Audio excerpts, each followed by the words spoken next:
Canadians don't need to head to Florida to get some Orlando sunshine. No, they can stay at home and pick up the Orlando compact crossover, sold only in Canada. General Motors featured the Orlando at the Detroit Auto Show a couple of years ago. But after some thought, they realized that this compact people mover wouldn't sell very well in the United States, so they limited it to north of the border.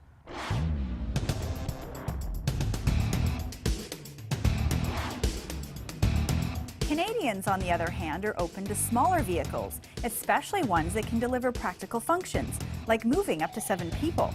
The main competitors for this vehicle are the best-selling Dodge Journey, the Mazda 5, and the Kia Rondo. For families that are looking for one vehicle as a good all-rounder to move kids and take them to activities, really one of the best choices is a minivan. But the boxy design of those vehicles and the stigma that comes with being a soccer mom is keeping some buyers away. Car companies know that minivans have a certain stigma, so a more masculine, eye-pleasing crossover can be an alternative. The Orlando is considered a compact crossover, based on the same platform as the award-winning Chevy Cruze sedan. By grafting a longer, taller wagon design onto this very good product, offers an alternative not just to a van, but also to a sedan. The design is simple but very nicely executed. The side windows taper down to give the vehicle a sense of motion, and the back features one single reverse light that's similar to the Volt.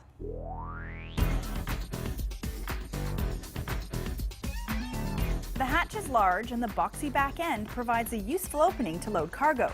When the third row of seats are up, the cargo space is limited. The real function comes when this is used as a 5-seater. Recent introductions from Chevrolet, like the Chevy Equinox, also the Cruze, and now this Orlando, have very comfortable seats. I think it's got to do with the design of the seat, but also the materials they use. The foam offers quite a bit of support, and they're comfortable places to spend some time. Outward visibility is excellent. You can raise and lower the seat to see over the dash, no problem at all. And there's quite a bit of room in the back seat, considering this is a compact crossover. The second seats tumble forward to allow access to the third row. These seats were never meant to be used by large adults for long trips, but they are big enough for most people. Plus, the same comfort found in the front seats is also here.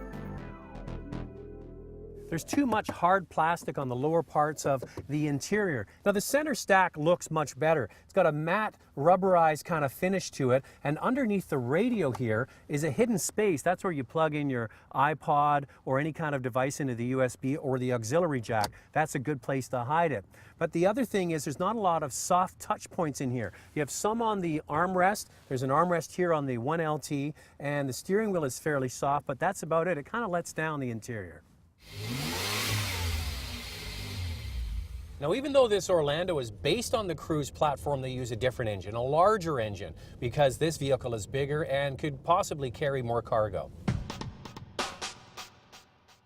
Under the hood is a direct injection 2.4-liter 4-cylinder with a respectable 174 horsepower and 171 foot-pounds of torque.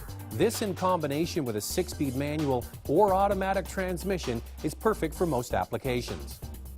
Now, this Orlando gets up and away from a traffic light with ease, and when at speed, it cruises effortlessly. Now, you combine all of this with the very dampened suspension, the quiet interior, there's a lack of engine and road noise. This makes for a great daily commuter. The Cruze that it's based on is also one of the best cars to be stuck in if you're in traffic day after day.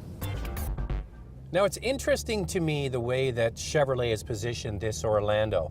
It is a rather basic vehicle on the inside. It doesn't really have much in the way of frills, but it's a good basic crossover. It offers lots of seating, smooth and comfortable. So if you're into a vehicle that isn't going to pamper you too much, the Orlando might fit the bill.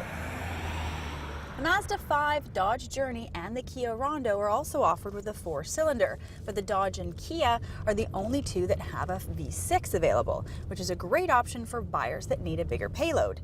Now, the Dodge Journey is the only one that has an all-wheel drive option available.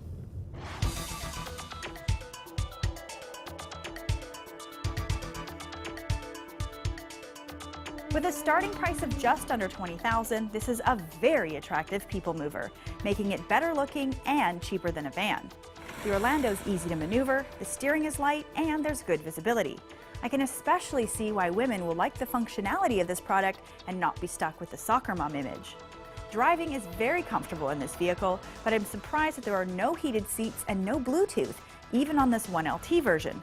To get heated seats, you have to get the top model, or it's optional on the 2LT, which is also the model that provides hands-free calling. Honestly, it's a bit disappointing. The engine is great in drive mode, but really, if you want to get the most out of it, just do the shifts yourself. So Lacey, are the Americans missing out on not being able to buy this Orlando? I think what they're missing out on, Zach, is just another option. As we said before, there really isn't a lot of vehicles in this class. And is it a good option?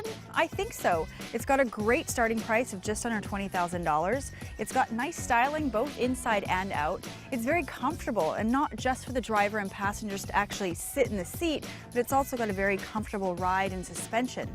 And both the hatch and the second row of seats are easy to put up and down. Now on the downside, not a big deal. It would have been nice to have a V6 as an option. It's a really big deal to me, and I'm really picky. I can't believe that you can't get heated seats, even as an option on the base model, especially for a vehicle that's being sold in Canada. And a small thing, but again, a pet peeve, there's no armrest on the passenger seat. Zach, what do you think? Spoiled. I'm spoiled too. I'm gonna hit most of the main things as well. First and foremost for me, the Orlando is comfortable. And that really is what you want with a people mover. All 3 rows of seats are usable. Even for grown-ups, you don't want to be back there for a long time, but you can fit quite easily.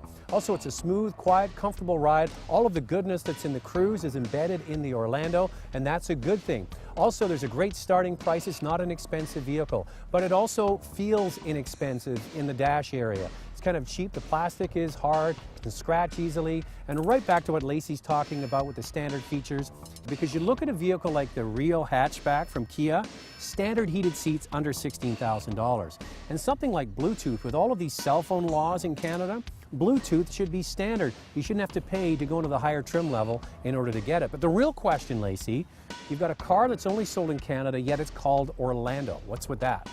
Well, you know, we should have named it after a city in Canada that was warm and sunshiny and beaches and grows oranges. You know where that is? That's the Departures Lounge, flying to Florida.